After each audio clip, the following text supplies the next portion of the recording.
वृंदावन में एक संत हुए श्री हरिराम व्यास जी।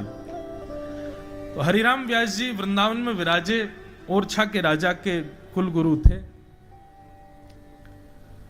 वृंदावन में ऐसी रति हो गई, वृंदावन में ऐसी रीति हो गई श्री हरिराम व्यास जी की कि कभी वृंदावन से जाते नहीं थे बाहर।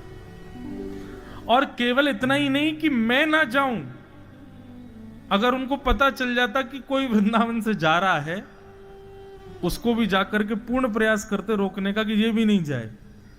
हरिराम व्यास जी को पता चल जाता कि कोई ब्रजवासी छोरी को ब्याह कहीं बाहर रह रहा हो तो घरवाले इनसे लड़े हुए चले जाते।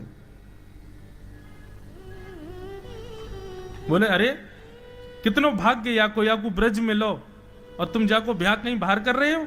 अरे ऐसा करो ब्रजते ब्रज में ही ब्याह जाए ताकि ब्रज नहीं छूटे याको। ऐसे श्री हरिराम व्यास जी स्वयं तो छोड़ते ही नहीं थे, और इस बात को वो इस रूप में लेते थे कि मैं नहीं छोड़ता, ये नहीं है, ठाकुर जी नहीं छोड़ते मुझको, या मारे मेरो ब्रजवास है, या मारे मैं ब्रज में रहूं।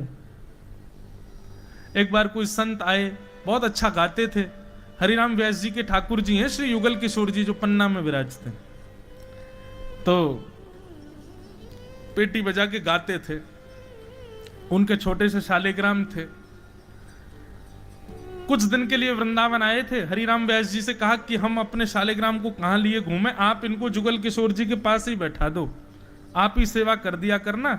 10-15 दिन हम यहाँ थोड़ा रहेंगे, ठाकुर जी को राग सुना दिया करेंगे, फिर हम चले जाएंगे। और जैसी जाने की बात सुनते हरिराम व्यास जी कहते, ना जानो का को आ गए, अब वृंदावन आ गए, मतलब अब वापस जाने के लिए नहीं आए हो, अब तो यहीं रहना है। लेकिन संत बोले अब ठीक है, जैसी आपकी इच्छा। 15-20 दिन तो बेचारे रहे, खूब राग सेवा करते, वृंदावन में घूमते। 15 दिन बाद वे आए, व्यास जी से बोले व्यास जी अब हमको आज्ञा दो। व्यास जी बोले काई की आज्ञा? बोले वृंदावन से अब जाएंगे वापस, अयोध्या की तरफ निकलना। व्यास जी टालते रहते, अच्छा ठीक है शाम को चले जाना। शाम को कहते अरे कल तो ठाकुर जी का वो उत्सव है, वो तो करके ही जाना पड़ेगा आपको। बेचारे रात में रोक लेते, अगले दिन फिर बोलते अब हमको जान दो। अच्छा वो जा भी नहीं सकते क्योंकि ठाकुर जी तो भीतर बैठे हैं युगल किशोर जी के पास, वो दें तब हम जाएं। बहुत दिन हो गए, हरिराम व्यास जी के पीछे पड़े रहे, बोले हमारे ठाकुर जी दे दो हम जाएंगे। तो हरिराम व्यास जी ने क्या किया, छोटे से शालिग्राम, उनकी डिबिया थी, बोले लाओ डिब्बा दो, हम ठाकुर जी को धर के दे देते हैं। डिब्बा लेके पर्दा करके भीतर गए और डिब्बा में फूल धर दिए, ठाकुर जी नहीं धरे। और वहीं खिड़की पर एक चिड़िया का घोंसला था, छोटी सी चिड़िया बैठी थी। हरिराम व्यास जी ने वो पकड़ के चिड़िया बैठा दी उसके भीतर, घोंसला उसमें डिब्बा में, और बंद करके दे दी उनको, लो चले जाओ, जल्दी आना वृंदावन। बोले जी। और सुनो, ऐसे नहीं जाते वृंदावन से, वृंदावन से जाते समय यमुना जी में स्नान करना चाहिए और अपने ठाकुर जी को भी स्नान कराना चाहिए। तो पहले जमुना जी में स्नान कर लेना, ठाकुर जी को स्नान करा देना, तब जाना। बोले जो आज्ञा। आज्ञा मान के बेचारे जमुना जी पहुंचे। जमुना जी पहुंच के जैसे उनने डिब्बा खोलो, सोई चिड़िया फुर्र करके उड़ गई आकाश में। अब तो वो उठा के देखें, फूल ही फूल धरे, ठाकुर जी तो है ही नहीं। रोते रोते आए, आकर के हरिराम व्यास जी से बोले बहुत अनर्थ हो गया। बोले क्या? बोले ठाकुर जी उड़ गए हमारे। व्यास जी बोले अरे हम तो तुमसे पहले ही मना कर रहे थे कि वो वृंदावन से जाना नहीं चाह रहे, तुम जबरदस्ती ले जा रहे हो उनको। रुको, तुम यहीं रुको, हम देख के आते हैं कहीं जुगल किशोर जी के पास तो नहीं है।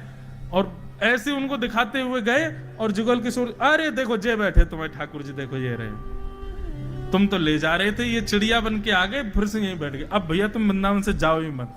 और उस व्यक्ति ने अखंड ब्रजवास ले लिया। ऐसी सिचुएशंस जो होती है ना, इनको कहते हैं कि ठाकुर जी पीछे पड़े हैं हमारे।